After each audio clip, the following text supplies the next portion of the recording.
Students, my name is engineer Azad Siddiqui और आप देख रहे हैं एफएस एकेडमी ऑफ साइंस का YouTube channel. In today's video lecture we are gonna solve physics problems which has been asked in NEET 2020। यानी कि कल जो एग्ज़ाम हुआ था नीट का, उसमें जो फिजिक्स का पेपर है उसको हम लोग एनालाइज करने जा रहे हैं। Will be solving all the problems one by one. So let's see problem number 1। A short electric dipole has dipole moment of 16 × 10⁻⁹ coulomb meter. The electric potential due to dipole at a point at a distance of 0.6 meter from the center of dipole situated on a line making an angle of 60 degree with dipole axis is given. यानी electric potential पूछ रहा है आपसे V और P का value दिया हुआ है, R दिया हुआ है और थीटा दिया हुआ है। और प्रॉब्लम में ही आपको दे दिया है 1/4πε0 की वैल्यू 9 × 10⁹ जो कि आप ऑलरेडी जानते हैं। और इसमें 4 ऑप्शन है, 200 वोल्ट, 400 वोल्ट, 0 एंड 50 वोल्ट। सो देखते हैं हम लोग गिवन डाटा क्या क्या है। गिवन डाटा में दिया हुआ V आपको निकालना है, P दिया हुआ है 16 × 10⁻⁹ कूलम मीटर, थीटा दिया है 60 डिग्री एंड R दिया हुआ है आपका 0.6 मीटर। सो एक फार्मूला होता था V = 1/4πε0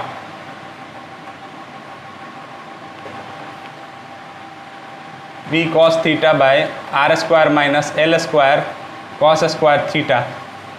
potential due to dipole at any general position. वहाँ पे हम लोगों ने क्या किया था, हम लोगों ने कंसीडर किया था when L is very small than R। So हम लोगों ने क्या किया था, इस टर्म को नेग्लेक्ट कर दिया था, L² cos स्क्वायर थीटा को नेग्लेक्ट किया था। देन हमारा फॉर्मूला क्या बन के आता है, V = 1/4πε0 P cos थीटा। तो हमारा फॉर्मूला क्या बन के आता है, V = इसको मैं K लिख लेता हूँ, K P cos theta by R²। ये वैल्यूज यहाँ पे पुट कीजिए, आंसर पाइए। V = K का वैल्यू दिया हुआ ऑलरेडी 9 × 10⁹ इंटू P का value 16 × 10⁻⁹ into cos theta, theta के वैल्यू 60 और cos 60 1/2, मैं डायरेक्ट लिखता हूँ 1/2 और यहाँ पे R² यानी 0.6 का स्क्वायर। सो 10⁹ पॉजिटिव और 10⁹ negative. So this gets cancel और 2 से 8 बार में जाएगा ये। सो 9 × 8 72 बाय 0.6 इंटू 0.6 यानी 0.36। सो 2 बार में और 2 0 यानी 200 वोल्ट। आंसर आपका 200। सो इसमें जो ऑप्शन था उसका पहला भी 200 volt is the right answer. That's the solution. A series LCR circuit is connected to an AC voltage source. When L is removed from the circuit, the phase difference between current and voltage is π/3। यानी एक LCR circuit है, उसको AC voltage से connect किया गया है। जब L को हटा देते हैं सर्किट से तो उनके फेज डिफरेंस करंट और वोल्टेज के बीच π/3 होता है। If instead C is removed from the circuit, the phase difference is again π/3। उसके बाद C को हटाते हैं तो फिर भी जो फेज डिफरेंस आता है वो π/3 ही होता है। The power factor of the circuit, then power factor पूछा है। सो हम जानते हैं एक formula tan phi = XL - XC/R। So अगर हम लोग L को हटा रहे, C को हटा दे रहे हैं तो tan phi = XL/R which is π/3 आ रहा है। इनके इसका पाई जो आ रहा है π/3 आ रहा है। फिर अगर हम लोग L को हटा दे रहे हैं तो tan phi = XC/R और इनका भी π/3 आ रहा है फेज डिफरेंस। सो अगर XL/R और XC/R दोनों बराबर आ रहा है, इसका मतलब ये हुआ XL = XC which is a condition for resonance. So condition of resonant हो जाता है तो क्या होता है, Z = R होता है। और हम जानते हैं power factor cos phi = R/Z होता है। तो जब R Z के बराबर है तो Z/Z हो जाएगा या और R/R हो जाएगा = 1। So power factor cos phi = 1 is the answer. So इसमें 4 ऑप्शन था, 1 -1 0 and 0.5। So 1 is your right answer. So that's the solution. हम लोग देखेंगे नेक्स्ट प्रॉब्लम। क्वेश्चन 3 है, light of frequency 1.5 times of threshold frequency is incident on the photosensitive material. What will be the photoelectric current if the frequency is halved and intensity is doubled? यानी एक light की frequency है जो threshold frequency से 1.5 times है और उसको incident कराया जाता है एक फोटो सेंसिटिव मटेरियल पे। उसके बाद कह रहा है कि अगर फ्रीक्वेंसी को आधा कर दिया जाए और इंटेंसिटी को डबल कर दिया जाए तो फोटो इलेक्ट्रिक करंट क्या होगा। क्वेश्चन में क्या दिया हुआ है, जो फ्रीक्वेंसी है आपकी mu 1.5 into threshold frequency V0 के 1.5 टाइम्स है। सो सेकेंड बिट में बोल रहा है कि if frequency is half and intensity is doubled then they are asking photoelectric current. So अगर इसको हाफ करें हम लोग तो कितना होगा, V is equal to 0.75 V0। So अगर फ्रीक्वेंसी थ्रेशोल्ड फ्रीक्वेंसी से कम हो गई, थ्रेशोल्ड फ्रीक्वेंसी से अगर कम हो गई frequency, so there will not be any emission. So जो दूसरा पार्ट दिया हुआ है intensity is doubled is just to mislead you, confuse करने के लिए दिया हुआ है, इसकी यहाँ पे कोई ज़रूरत नहीं है। यानी यहाँ पे अगर फ्रीक्वेंसी थ्रेशोल्ड फ्रीक्वेंसी से कम हो गई तो कोई इमिशन होगा ही नहीं। So the answer is 0। Question number 4 देखेंगे हम लोग। क्वेश्चन नंबर 4 में बोल रहा है डायमेंशन ऑफ स्ट्रेस पूछ रहा है आपसे। So dimension of stress, stress क्या होता है, force upon area like pressure. So force का MLT-2 बाय एरिया का L2। सो एक L से एक L कैंसिल हुआ, सो ऊपर जाके ये M और ये L यहाँ बचा है, ऊपर जाएगा तो L-1 और यहाँ पे T-2।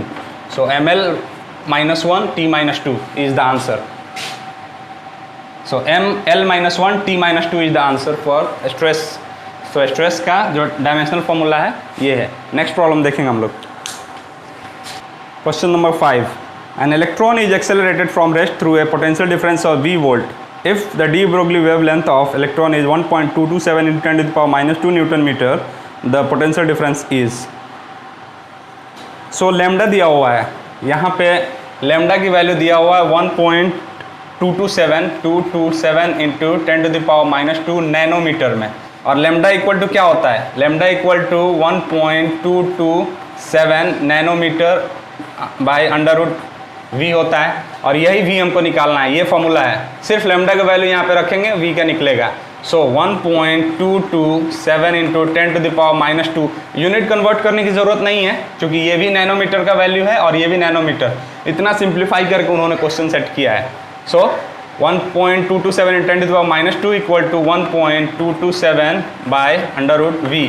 सो ये कैंसिल हुआ और ये इसको क्रॉस में भेज देते हैं, यहाँ पे शिफ्ट करता हूँ मैं अंडर रूट V को यहाँ पे और -2 को यहाँ पे। So under root V is equal to 1/10 to the power -2 which is equal to 10 to the power 2, ऊपर जाकर 10 टू द पावर 2 हो गया।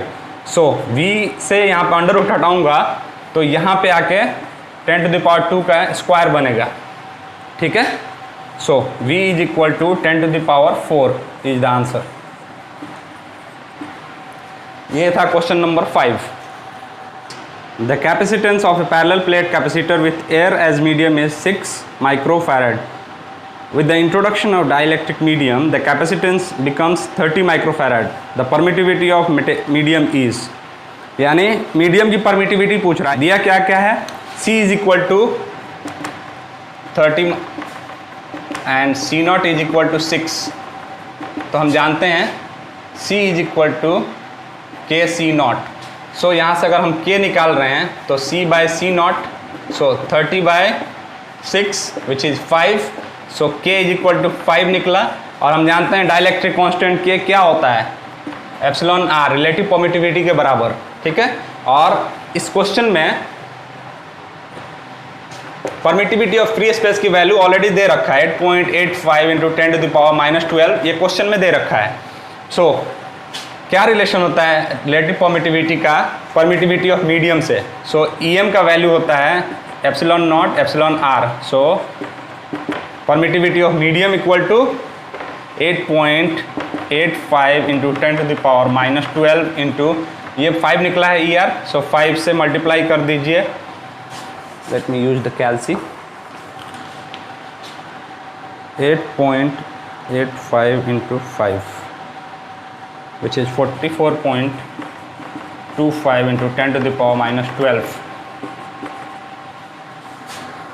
आंसर दिया हुआ है आपका 0.44 into 10 to the power -10, 5 into, so 0.44 में ला लेते हैं हम लोग। 0.44 अगर मैं लाऊं तो 2 शिफ्ट किया तो 10 to the power -10 हो जाएगा यहाँ पे।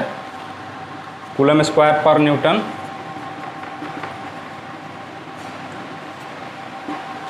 सो 10 to the power -10, यानी इसमें 4 ऑप्शन दिया हुआ था 0.44 into 10 to the power -10 and 5 and 0.44 into 10 to the power -13, 1.77 into 10 to the power -12। सो आपका ये आंसर सही है, 0.44 into 10 to the power -10 coulomb square per newton per metre square. So that's the answer for your question number 6. We'll see question number 7. For solids which have the negative temperature coefficient of resistance R, इसमें 4 option दिया हुआ है, यानी पूछ रहा है कि solids में निगेटिव टेम्परेचर कोफिशिएंट किसका होता है। पहला पूछ रहा है सेमीकंडक्टर, दूसरा इंसुलेटर्स एंड सेमीकंडक्टर्स, तीसरा ऑप्शन है आपका मेटल्स एंड फोर्थ ऑप्शन है आपका इंसुलेटर्स।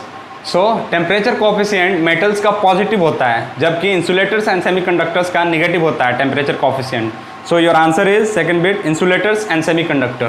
क्वेश्चन नंबर 8 है, for transistor action which of the following statement is correct, यानी पूछ रहा है कि ट्रांजिस्टर एक्शन के लिए 4 ऑप्शन जो दिए गए हैं उसमें से कौन सा स्टेटमेंट सही है। तो पहला स्टेटमेंट है both emitter junction as well as collector junction is forward biased, तो ये स्टेटमेंट सही नहीं है। Second, the base region must be very thin and lightly doped, ये बात सही है।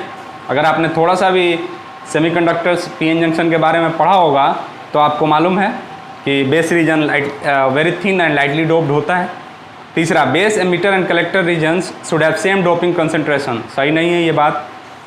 Base emitter and collector regions should have same sizes, ये भी बात सही नहीं है। So answer is second, the base region should be very thin and lightly doped. ठीक है। क्वेश्चन नंबर 9 है, screw gauge has least count of 0.01 mm and there are 50 divisions in its circular scale, the pitch of the screw gauge is. Question में क्या दिया हुआ है, least count दिया हुआ है, least count is equal to 0.01 mm and number of divisions दिया हुआ है 50, पूछ रहा है पिच। सो लिस्ट काउंट कितना होता है, pitch by number of divisions, number of divisions. So list count कितना दिया है 0.01 इज इक्वल टू, जो हमको P निकालना है और N 50 है, क्रॉस मल्टीप्लाई कर दीजिए, 0.01 into 50 is equal to P, multiply करें तो आएगा 0.5। So P is equal to 0.5। इसमें जो 4 ऑप्शन दिया हुआ था 0.5 mm, 1 mm, 0.1 mm and 0.25 mm, so 0.5 mm is the answer. अगला क्वेश्चन देखेंगे हम लोग, number 10, the phase difference between displacement and acceleration of A particle in a simple harmonic motion is. SHM में पूछ रहा है फेज डिफरेंस डिस्प्लेसमेंट और acceleration के बीच क्या होगा, पाई होता है, आपको मालूम है। तो इसका फेज डिफरेंस जो होगा x इक्वल टू क्या होता है माइनस ओमेगा, और a इक्वल टू क्या होता है माइनस ओमेगा स्क्वायर एक्स। तो x और ओमेगा हमेशा एक दूसरे के ऑपोजिट होंगे, so the phase difference is pi. So इसका आंसर पाई हो जाएगा। A long solenoid of 50 cm length having 100 turns carries a current of 2.5 ampere. The magnetic field at the center of solenoid is, और mu naught की value दे दिया है, magnetic field पूछ रहा है। तो हम जानते हैं फॉर्मूला म्यू नॉट NI। सो यहाँ पे N क्या है, number of turns per unit length. So number of turns कितना है 100, और लेंथ कितना दिया हुआ है, इसका लेंथ दिया हुआ है 50 सेंटीमीटर, सो 0.5 मीटर। ये आ गया आपका N, और म्यू नॉट की वैल्यू दिया हुआ है, म्यू नॉट इक्वल टू कितना दिया हुआ 4 pi into 10 to the power -7 होता है, 4 pi into 10 to the power -7 दिया हुआ है। सो म्यू नॉट, और I कितना है आपका 2.5 एम्पियर, I का वैल्यू दिया हुआ है 2.5 एम्पियर, सिर्फ वैल्यू रखना है। Mu nought 4 pi into 10 to the power -7 into N 100 by 0.5, so into 2.5, ये 5 बार में, सो 500 इंटू 4 यानी 2000 pi into 10 to the power -7। So ये 3 जीरो मैं कम करता हूँ तो 2 pi into 10 to the power -4, so 6.28 into 10 to the power -4। मैंने 6.28 में क्यों लाया, क्योंकि ऑप्शन में यही दिया हुआ है, तो ऑप्शन में ऐसे लेके आएंगे हम लोग। 6.28 into 10⁻⁴ is the answer.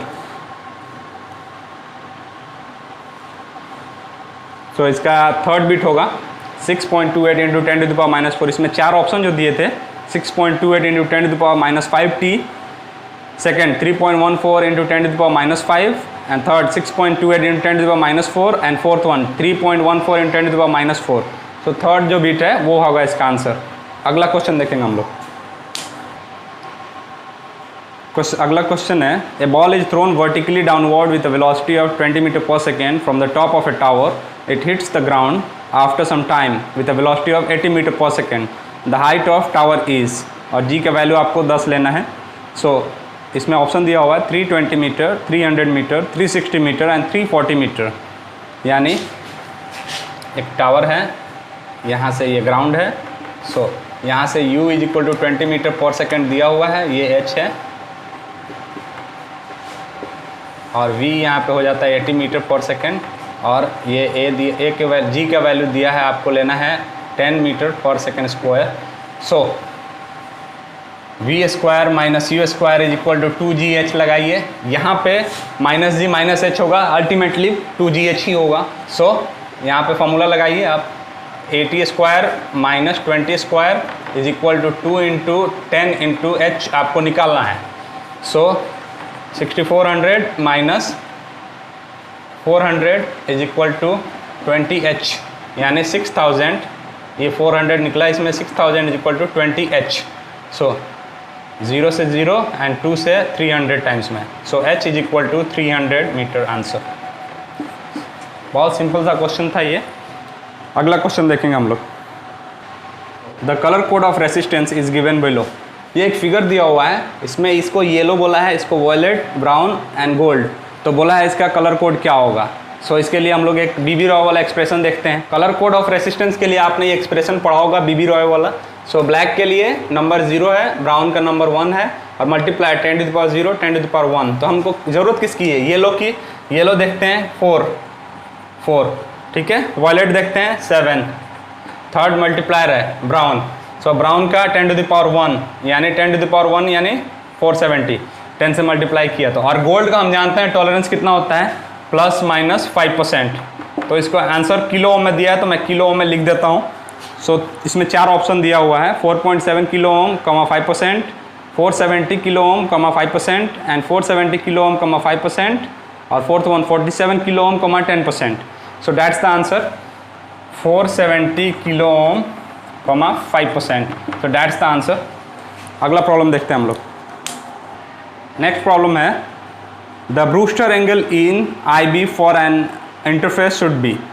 4 option दिया है, 45 से लेके 90 तक IB की वैल्यू, सेकेंड IB के वैल्यू 90, और एक 0 to 30 के बीच, और 30 to 45 के बीच। तो ब्रूस्टर एंगल के लिए हम जानते हैं, लाइट अगर एयर मीडियम से किसी दूसरे मीडियम में जा रहा है तो जो म्यू होगा दूसरे मीडियम का वो एयर से ज़्यादा होगा, यानी 1 से ज़्यादा होगा। सो 10 IB कितना होता है, 10 IB ब्रूस्टर एंगल के लिए mu. So if going from air medium to any other medium, mu is greater than 1। चूँकि म्यू ग्रेटर देन 1 हो गया, सो 10 IB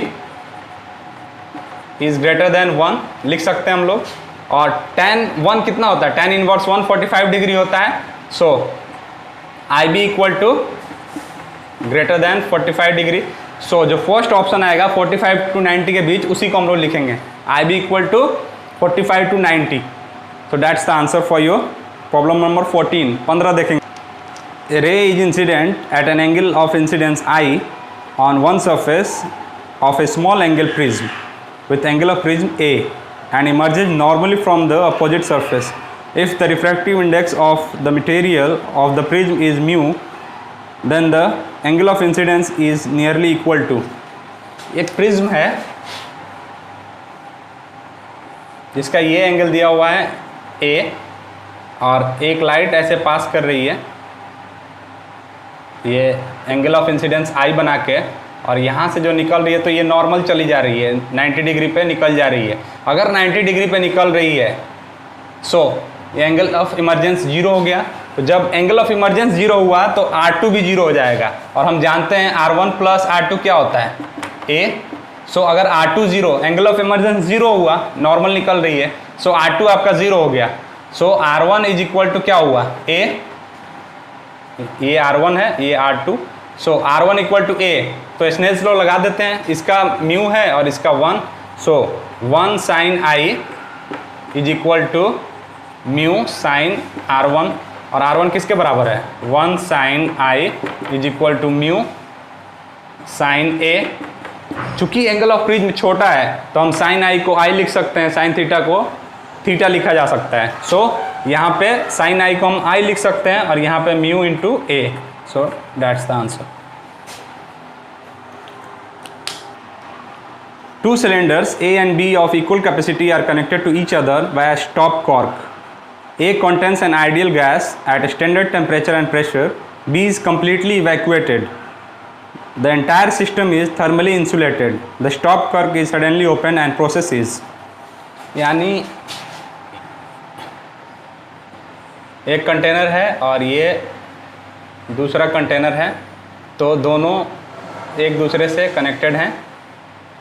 ये मान लो A है और ये B है, और ये एक स्टॉप कॉर्क से, और इसमें स्टैंडर्ड टेम्परेचर एंड प्रेशर पे इसमें गैस है। तो बोल रहा है कि सडनली इस कॉर्क को ओपन कर दिया जाए तो क्या होगा, इसमें गैस जाना शुरू होगा।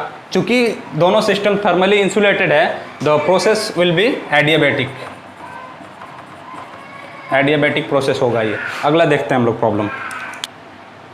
For which of the following Bohr model is not valid, मतलब नीचे 4 ऑप्शन दिया हुआ, उसमें से पूछ रहा है किसमें बोर मॉडल वैलिड नहीं है।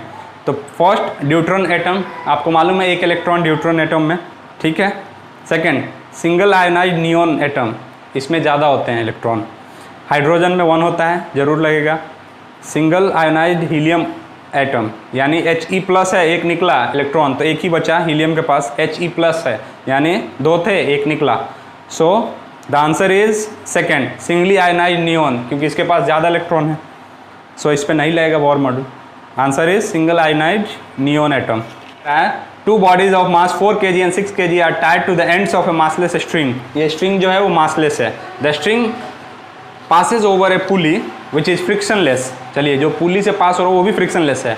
The acceleration of the system is in terms of acceleration due to gravity is, यानी एक्सेलरेशन पूछा हुआ है, ए पूछा हुआ है, बताइए।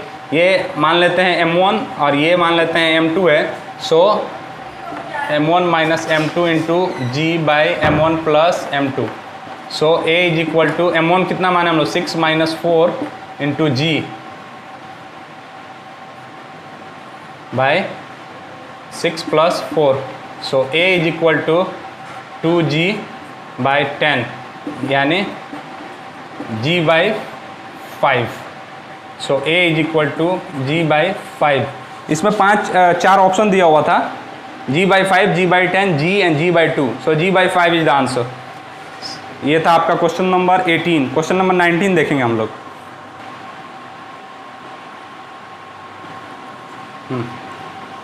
क्वेश्चन नंबर 19 है, in a certain region of a space with volume 0.2 metre cube the electric potential is found to be 5 volt throughout. The magnitude of electric field in the region. जानते हैं कि इलेक्ट्रिक फील्ड क्या होता है। Electric field is d B upon d R, यानी electric field is gradient of potential. और question में बोल रहा है कि ये जो पोटेंशियल है ये थ्रू आउट 5 वोल्ट है, यानी कांस्टेंट रह रहा है, तो इलेक्ट्रिक फील्ड 0 हो जाएगा। अगला प्रॉब्लम देखते हैं हम लोग। When A uranium isotope U3592 is bombarded with a neutron generates krypton 8936 3 neutron and, ये केमिस्ट्री का इक्वेशन है जो आप एटम्स में भी पढ़ते हैं फिजिक्स में। सो इसको सिर्फ प्लस माइनस करना है आपको।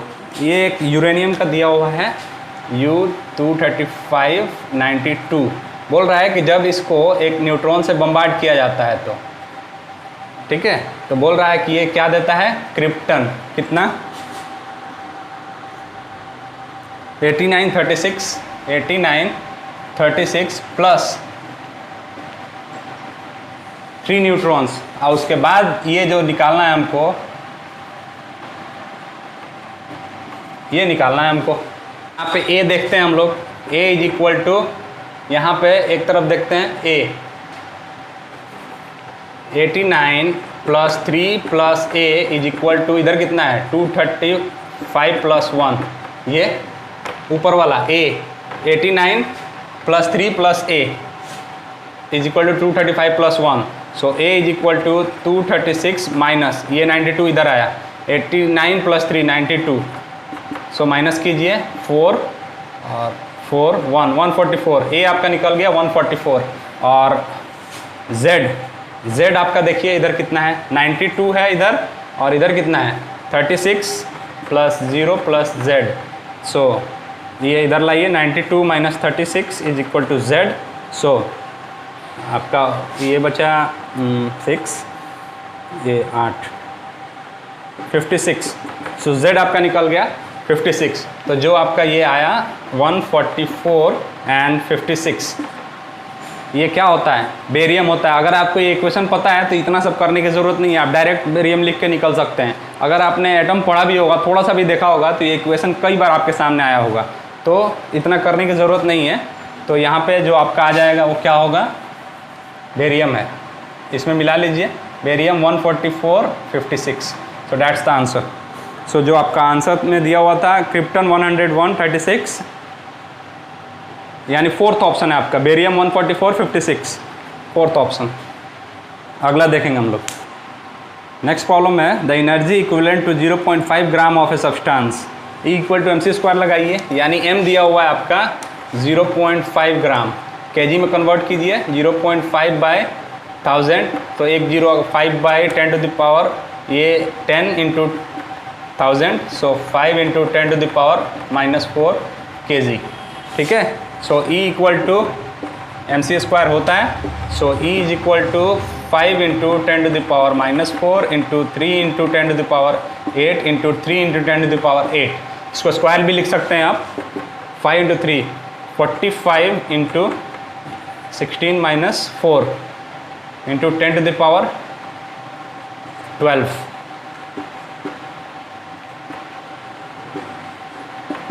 ये आंसर आपका। आपका जो आंसर दिया 1.5 into 10 to the power 13 joule, 0.5 into 10 to the power 13 joule, 4.5 into 10 to the power 16 joule and 4.5 into 10 to the power 13 joule. So आपका आंसर है, सॉरी अच्छा, तो मैं 4.5 करूँ तो 10 टू द पावर 13 जूल, ठीक है। सो आपका फोर्थ वाला बीट होगा, यहाँ 45 था मेरा, सो 4.5 अगर मैं करूँ तो 10 to the power 13 joule, so that's the answer for your question number 21। अगला क्वेश्चन नंबर 22 है the mean free path for a gas without molecular diameter d and number of density n can be expressed as, ये तो आपको expression याद करना होगा जो होता है 1/√2 n πd², सो ये आपको याद रखना होगा। Question number 23, a wire of length L, area of cross section A is hanging from a fixed support. The length of wire changes to L1. When mass m is suspended from its free end, the expression for Young's modulus कह रहा है कि एक fix support से एक m मास hang कर रहा है, ठीक है, और चेंज ऑफ लेंथ बोला है L1 माइनस L, यानी L टू L1 चेंज हो जाता है, तो change of length. Young's modulus क्या होता है, stress by strain, so force upon area होता है स्ट्रेस, और आपका स्ट्रेन होता है change in length by original length. तो चेंज इन लेंथ कितना हो गया L1 minus L by original length आपका L था, सो यहाँ पे M से हैंग कर रहा है तो फोर्स कितना होगा mg, सो F के जगह पे हम लोग लिख सकते हैं mg बाय A, और ये ऊपर जाएगा तो पलट जाएगा तो ये हो जाएगा L by L1 minus L, so mgl by A into L1 minus L, so ये यंग्स मॉडुलस निकला आपका mgl by A into L1 minus L, so that's Young's modulus. जो आपका ऑप्शन दिया हुआ था उसमें ऑप्शन नंबर 2 है mgl by A into L1 minus L, so that's the answer. अगला देखेंगे हम लोग। Spherical conductor of radius 10 cm has charge of 3.2 into 10 to the power minus 7 coulomb distributed uniformly. What is the magnitude of electric field at a point 50 cm apart from the center of sphere? और 1/4 pi epsilon not की value दिया हुआ है. सो ये एक sphere है जिसका centre दिया हुआ है 10 सेंटीमीटर और इस पे जो चार्ज है 3.2 into 10 to the power minus 7 दिया हुआ है. अब पूछ रहा है 15 सेंटीमीटर, यहाँ पे पूछ रहा है इलेक्ट्रिक फील्ड 50 सेंटीमीटर अपार्ट. सो लगाइए KQ/r². सो r कितना है 50 सेंटीमीटर, 50/100. सो r² करना है ना हमको. सो 15 का 100 का स्क्वायर कर देता हूँ. r² इज इक्वल टू 15/100 का स्क्वायर यानी 225/10 to the power 4. So E is equal to K की वैल्यू 1/K की value 9 into 10 to the power 9 into Q 3.2 into 10 to the power minus 7 by 225/10 to the power 4. ये ऊपर जाएगा 9 into 10 to the power 9 into 3.2 into 10 to the power minus 7 into 10 to the power 4. So E is equal by 225. So E is equal to 9 into 3.2 by 225. 9 into 2.2 into 220 0.128 into 9 plus 4 13 में से minus 7 निकला 10 to the power 6. So answer में दिया 1 point के बाद, तो 1 point के बाद कर लेते हैं हम लोग 1.28 इंटू 10 टू द पावर 5 कर देंगे यहाँ पे न्यूटन पर कूलम. सो जो आंसर दिया हुआ है आपका इसमें 4th बिट होगा. So that's the answer. Next देखते हैं हम लोग 25. The energy required to break one bond in DNA is 10 to the power minus 20 joule. This value in electron volt is nearly. So 10 to the power minus 20 joule को electron volt में convert कर देना है. तो 1 electron volt equal to कितना होता है 1.6 into 10 to the power minus 19 joule. So 1.6 into 10 to the power minus 19 joule से डिवाइड कर दीजिए.